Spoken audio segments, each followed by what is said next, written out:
Hello students, today we are going to study about physical quantities as operators, in which we will study position, momentum and energy operators. ऐसा है कि कोई भी चीज पढ़ने के लिए, जैसे अर्थमेटिक के लिए हम लोग पढ़ने के लिए जोड़ घटाव गुणा भाग करने के लिए यूज करते हैं प्लस माइनस इनटू डिवीजन, ये सब साइन, और ये सब साइन को हम क्या कहेंगे? Arithmetical operators. अर्थमेटिकल ऑपरेटर्स ये कैसे काम करता है, यह क्लास 1-2 में सिखाया जाता है, उससे हमको मतलब नहीं है। इसी प्रकार मैथमेटिकल कैलकुलेशन के लिए डिफरेंशियल, इंटीग्रल एक्सेट्रा बहुत तरह का ऑपरेटर यूज किया जाता है कैलकुलस में इन जनरल। इसके अलावा बहुत सारा है जिसका एक डिफिनिट रूल होता है, टेक्निक होता है, जो किसी फंक्शन पर अप्लाई होकर हमको डिफरेंट फंक्शन देता है। तो ये सब कहलाते हैं कैलकुलस क्या मैथमेटिकल ऑपरेटर। इसी तरह से कोई चीज स्टडी करने के लिए हमको जो साधन यूज करना पड़ता है, जिसका कुछ स्पेशल प्रॉपर्टी रहता है, उसे हम ऑपरेटर कहते हैं। हम लोग पढ़ रहे हैं क्या? Quantum mechanics. तो in quantum mechanics certain mathematical techniques are essential for quantum mechanics because they form the most effective language. इन ऑपरेटर को हम मोस्ट इफेक्टिव लैंग्वेज कह सकते हैं। तो जिस तरह की कंप्यूटर में बहुत तरह का लैंग्वेज होता है, उसको समझने के लिए जावा, C++, तो वो सब क्या है? डिफरेंट लैंग्वेजेस हैं जो कि कंप्यूटर के बारे में डिटेल स्टडी करवाता है। उसी तरह से ये जो सर्टेन मैथमेटिकल टेक्निक्स यूज होता है are essential for quantum mechanics because they form the most effective language. Now come to the observables. What do we mean by observables in quantum mechanics? These are physical quantities such as energy and momentum which can be measured or we can say observed by an experimental procedure. इसको हम observable कहेंगे। बहुत simple चीज है। Quantum mechanically an observable is represented by an operator. Observable को हम operator से represent करते हैं which operates onto the wave function to get the desired information out. Now what is operators? It can be defined as a mathematical rule which can be used to change a given function into another function. To change a given function into another function. An operator is represented as a cap. यह general rule है operator को represent करने का। That is, we can say that when an operator operates on a function, it gives a new function. For example, operator A operate on fx, it gives alpha gx, where gx is another function and alpha is a constant. We cannot change the order of operators, else it will alter the result. What does it mean? इसको हमने एक example से बताया है। ये सबको मालूम है, बहुत ही सिंपल है कि 2 into 3 is the same as 3 into 2, right? X into sin x is the same as sin x into x, but d by dx of sin x is not the same as sin x into d by dx. These are quite different thing in mathematics. अब हमको quantum mechanics में eigen function and eigen value term आएगा।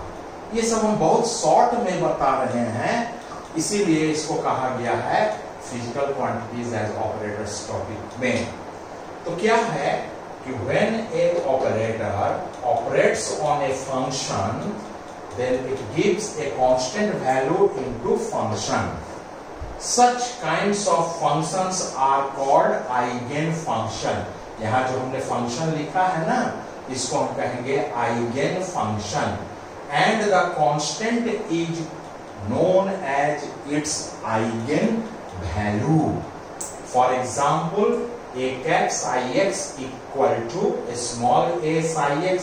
ऐसा इसका क्या मतलब है? General एक ले लिए हैं इस तरह का equality. Here psi x is an eigen function of the operator a cap and a small a is the eigen function of eigen value of the eigen function psi x. A small a is the eigen value of the eigen function psi x. This equation, मतलब ये जो हमने equation जो लिखा है ना, this equation is called the eigen value equation. It is named as eigen value equation. One important note is to be noted in case of eigen function, and that is eigenfunctions have the same properties as acceptable wave as acceptable wave function. Now we are going to study about types of operator, just like formula. Number 1, what is linear operator? An operator a cap is linear if it obeys the following two conditions. Number 1, operator A operates on fx plus gx, gives the result like a cap fx plus a cap gx. Not like this, a cap fx, a cap gx. Not like this. It should be satisfying this condition. And number 2, a cap alpha fx equal to alpha a cap fx, where fx and gx are two functions and alpha is constant. Number 2 is our what is Hermitian operator. I wrote here only the condition for an operator to be Hermitian. That is, an operator a cap is said to be Hermitian if it satisfies the following condition. What is that condition? From where this condition came? It is another thing, another topic. You have to consider this condition, and this is the result for an operator to be Hermitian. That is written here, integral minus infinity to infinity f star a cap g dx. It is a function equal to, must be equal to minus infinity to infinity a cap f star g dx equal to integral minus infinity to infinity g a cap star f star dx. Let it be equation 1. This is any operator a cap which satisfies this condition, then we can say that that operator is an Hermitian operator. The Hermitian operator are of particular importance in quantum mechanics because their eigenvalues are real. Therefore, all observable quantities like position, momentum and energy etc. are represented by Hermitian operator. We will see it one by one. Not all Hermitian operators correspond to an observable quantity. Now there are two main properties of an operator to be Hermitian. Number 1, अगर Hermitian operator हुआ तो पहला property क्या होगा, eigen values of Hermitian operators are real numbers, and number 2 is eigen function of a Hermitian operator corresponding to different eigen values are orthogonal। मतलब orthogonal का मतलब क्या, 90 डिग्री होगा दोनों wave function. So second property को हम कैसे कहेंगे कि eigen function of a Hermitian operator corresponding to different eigen values are orthogonal. Now I am going to describe about physical quantities as operators. Each observable physical quantity is associated with a linear Hermitian operator. Number 1. These are important things. Position operator. Position operator को हम x cap से represent करेंगे अपने topic पूरे topic में. The position operator x cap is equivalent to x. X denotes for position, that is position coordinate. So we can write this as operator and function as x cap psi equal to x psi. Number 2, time operator. Time operator को हम operator को cap से denote करते हैं, तो जैसा नाम है उस तरह से हम notation लेते हैं, easy होता है पढ़ने में. The time operator t cap is equivalent to time. That is t cap psi equal to t psi. जहां t क्या है, टाइम है, और t cap टाइम ऑपरेटर है. Third, linear momentum operator.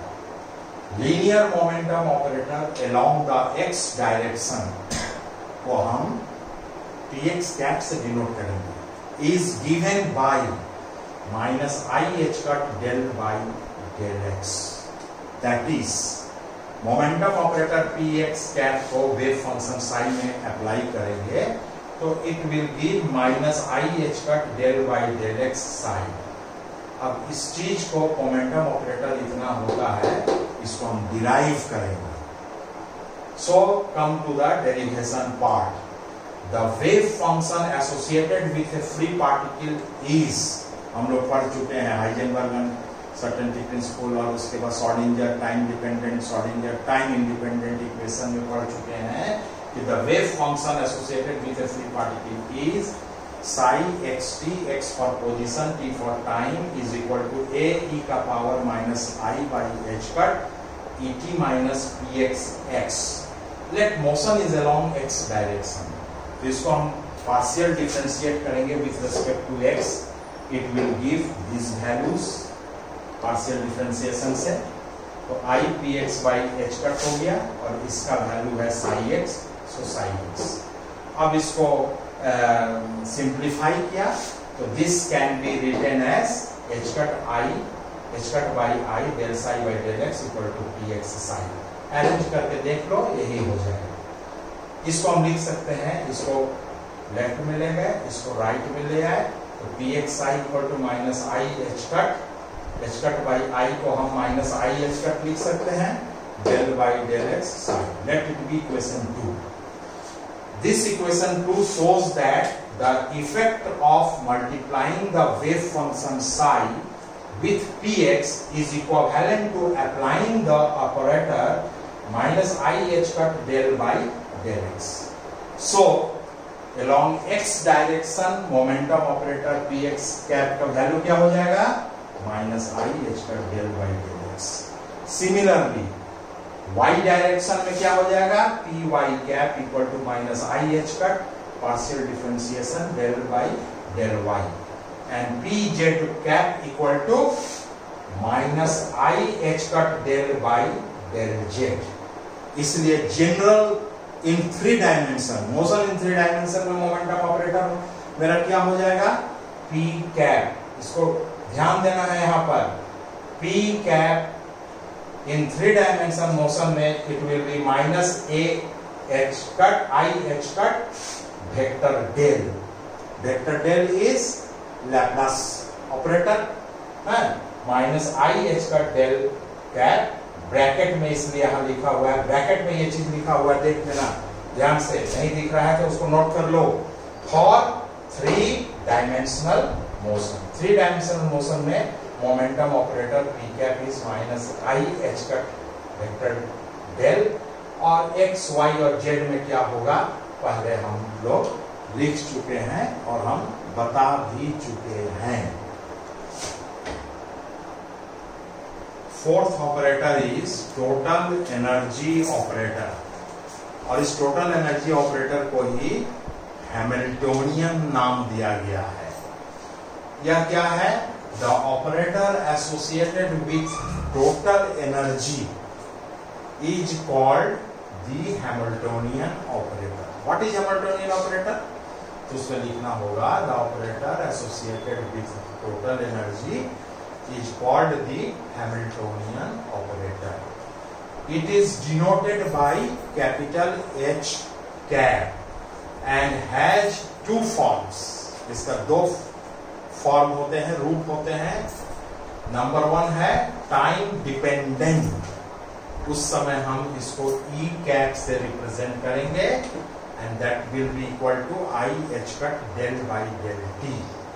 And number 2 is time independent, उसको हम h cap से denote करेंगे और उसका value minus H cut square by 2m del square plus v होगा। Del square is Laplacian operator. ये जो लिखे हैं उसका डेरिवेशन। पहले टाइम डिपेंडेंट फॉर्म को the wave function associated with the particle is given by, कई बार इसको लिखे हैं psi x t equal to this one. अब इसको पार्शियल डिफरेंशिएट करेंगे with respect to time t, we get the value this one. So this is equal to minus I by h cut e, and this represents psi, wave function, so psi. Minus I by h cut can be written as 1 by I h cut e psi. Therefore e psi is equal to I h cut del psi by del t. That is the energy operator। क्या हो गया? Operator है, इसलिए इसको हम cap से represent किए हैं। E cap is equal to i H cut del by del t. Come to the time independent form. It is associated with kinetic energy and potential energy. It can be derived from the time independent Schrodinger equation. इसके पहले वाले previous class में हम लोग पढ़ चुके हैं। Time independent Schrodinger equation in 3 dimension. Time independent Schrodinger equation in 3 dimension. Previous class को देखो तो यही है, del square psi r plus 2m by h cut square e minus b psi r equal to 0। Let it be equation 3 और it can be arranged like this. क्या किए हैं?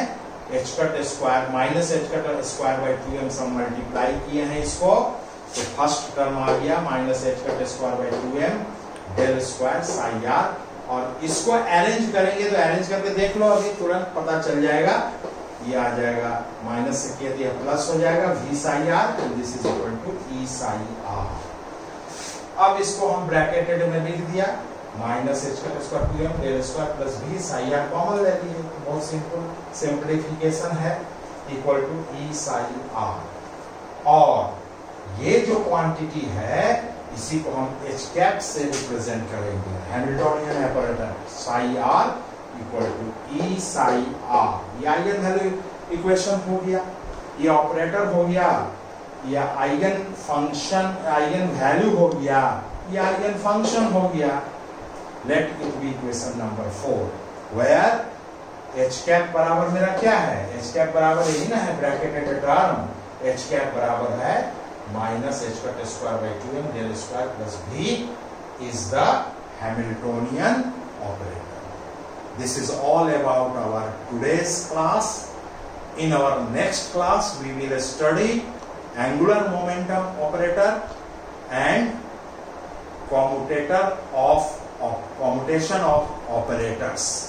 ये 2 चीज हम लोग अगले क्लास में पढ़ेंगे कि उसमें ऑपरेटर कैसे कम्यूट जब करेगा तो उसका क्या कंडीशन होगा, क्या रिलेशन होगा, एक्सेट्रा। इन सब चीजों के बारे में हम लोग अगले क्लास में स्टडी करेंगे।